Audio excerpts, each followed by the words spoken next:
Salam, selamat pagi. Berjumpa kembali dalam renungan pagi untuk surgawi warga IBJ. Pagi hari ini saya hendak menyampaikan narasi di dalam Lukas pasal 10 ayat 38 sampai 42 dengan memberi judul pilihan yang benar. Bapak Ibu Saudara yang saya kasih dalam Tuhan Yesus Kristus, saya yakin ketika kita hidup dari mulai bayi, lalu hidup bertumbuh besar, semakin dewasa, berkeluarga, bekerja, pastinya diperlukan dengan perasaan dan dengan membawakan cara-cara untuk memperoleh perhatian.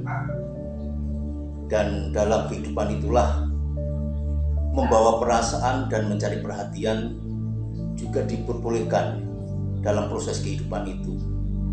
Baik anak untuk pada orang tuanya terkadang memakai hati, perasaan atau baper. Bahkan kalau perlu juga harus mencari perhatian. Demikian pula ketika kita bekerja, ada hati untuk kita bawa dalam pekerjaan itu, sehingga hati kita mengerjakannya dengan penuh dedikasi, dengan melakukan yang terbaik, pastinya nama Tuhan dipermuliakan. Demikian pula ketika kita berkeluarga, kita perlu membawa perasaan hati kita yang positif kepada pasangan kita.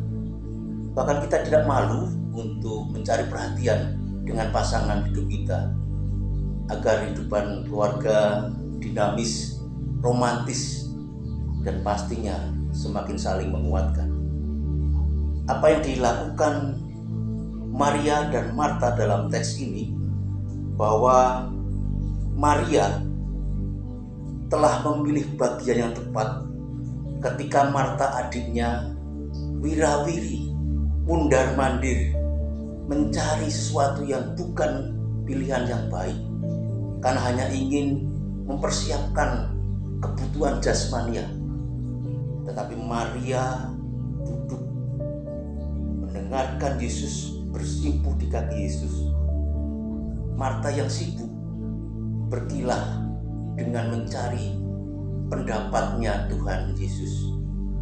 Dia mengatakan, "Tuhan, tidakkah Engkau peduli bahwa saudaraku membiarkan aku melayani seorang diri?" Apa respon Yesus Kristus terhadap Marta untuk Maria? Tetapi Tuhan menjawab, "Marta, engkau khawatir dan menyusahkan diri dengan banyak perkara.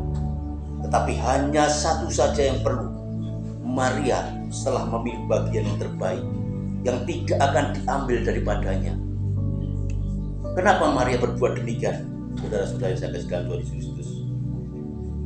Satu, karena Maria adalah pribadi wanita yang sangat berdosa. Itu dicatat dalam Lukas 7 ayat 38. Maria merasakan bahwa dia adalah orang berdosa. Injil Matius dan Markus mencatat Maria ini datang di rumah Simon si Kusta. Dialah yang mengurapi Yesus, mengurapi dengan minyak yang mahal, dan itu dipersembahkan di kaki Yesus. Injil lain mencatat dicurahkan di kepala Yesus. Namun esensinya adalah dia adalah orang berdosa, dan di hadapan Yesus Kristus dia mengaku bersalah. Dan di dalam Lukas 7 itulah ayat 41 sampai 43, dia mendapatkan respon sebagai orang yang berdosa besar.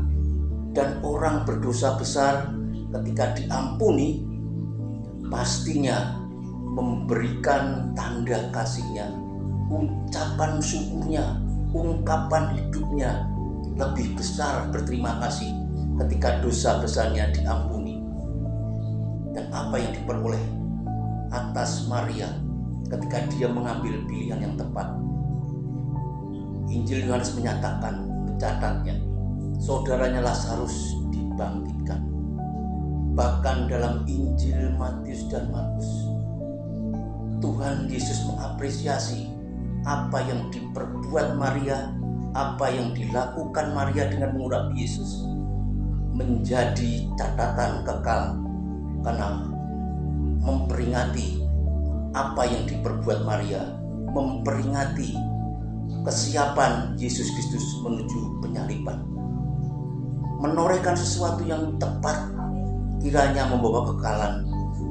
Dan demikian pula ketika kita mengikut Yesus, cobalah kenangkanlah iman kita setiap harinya menjadi kesenangan Tuhan, sehingga itu menjadi buah kekekalan bagi orang yang merasakan buah kasih kita.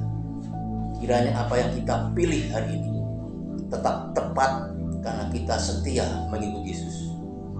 Mari kita berdoa untuk firman yang telah saya sampaikan. Bapa Surgawi, kami mengucap syukur telah dipilih Tuhan secara khusus memberi kasih anugerah keselamatan, dan kami mengaku betapa besar dosa kami. Oleh karena itu Tuhan, kami bersyukur sangat besar sekali kepadamu karena Kau yang telah memberikan pengampunan. Kiranya apa yang kami pilih tepat senantiasa mengikut Tuhan. Tuhan berkenan pilihan itu menjadi buah kekekalan, dan kiranya kami tetap bisa menghasilkan buah-buah kasih sepanjang kami mengikuti Yesus Kristus. Terima kasih Tuhan Yesus Kristus untuk firman-Mu dan bagian Roh Kudus yang menghidupi firman ini menjadi kekekalan yang menguatkan kami.